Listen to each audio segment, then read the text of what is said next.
నేను మొత్తం ఈ జిల్లా నాయకుడిని, ఆ జిల్లా నాయకుడిని, నేను రాష్ట్ర నాయకుడిని, నేను నియోజకవర్గ కన్వీనర్లు, నేను ఈ పార్లమెంట్ ఇన్ఛార్జ్ వచ్చిన ఏ నైచలేగా ఎవరి బూతుల్లో వాళ్ళు ఇయర్ నుంచి మెజార్టీ తెచ్చుకోండి.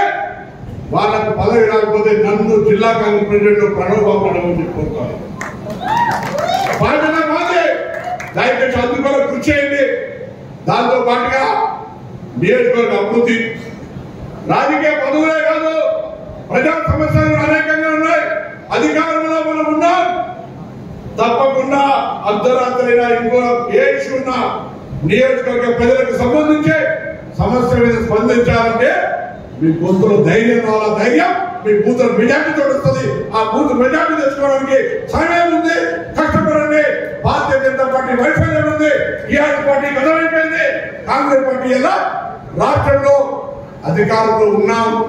అధికారం ఉండడమే కాదు, ఇలా అధికారంలోకి వచ్చి చెప్పిన వాగ్దానాల వల్ల 48 గంటల్లో ఆర్టీసీల మహిళలకు ఉచితంగా ఇచ్చడం. అవాయాల ఊళ్ళలో పోతే అడగ సంతోషంగా లేరా? 1, 2, 500 రూపాయలకే సిలిండర్ ఇస్తాను. ఎవరికైనా రాకపోతే ఎలక్షన్లు కాగానే 500 రూపాయలకే సిలిండర్ ఇప్పిస్తామనేటువంటి మాట చెప్పండి. 2, 3వది 200 యూనిట్లకు ఉచిత కరెంటు. 3వ మాట. 4, 10 లక్షల ఆరోగ్యశ్రీ. 5, రేపు పొద్దున్నే 3500 ఇళ్ళు ఇందిరమ్మ ఇల్లు చేర్చుకొని కనబడతాం. 10 ఏళ్ళు వాళ్ళు ఎన్ని గంటల డబ్బులు పెట్టండు కట్టినా సవాల్ చేసింది. డబల్ బెడ్రూమ్ కట్టిన ఊర్లల్లో మేము ఓట్లు అడిగాము. ఇందిరమ్మ కట్టిన ఇళ్ళ ఊర్లల్లో మీరు ఓట్లు అడగద్దని చెప్పండి ఒక మాట. ఆ విధంగానే పొద్దున 3500 ఇల్లు కట్టబోతున్నాం. రేషన్ కార్డులు 10 ఏళ్ళ రేషన్ కార్డులు లేక మనం రేషన్ కార్డులు ఇస్తాం. అందరికీ మహిళా సంఘాలు ఉన్నాయి కదా.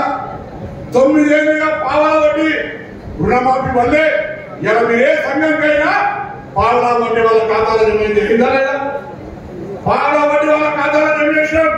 మహిళా సంఘాలందరినీ కూడా సభ్యుడిగా చేసుకొని వాళ్ళందరినీ ఆర్థికంగా కోటీశ్వరులు, 1 కోటి మంది మహిళలు చేయడమే ముఖ్యమంత్రి లక్ష్యంగా పెట్టుకొని ముందుకు పోతున్నామని మనం మనవి చేస్తున్నాం.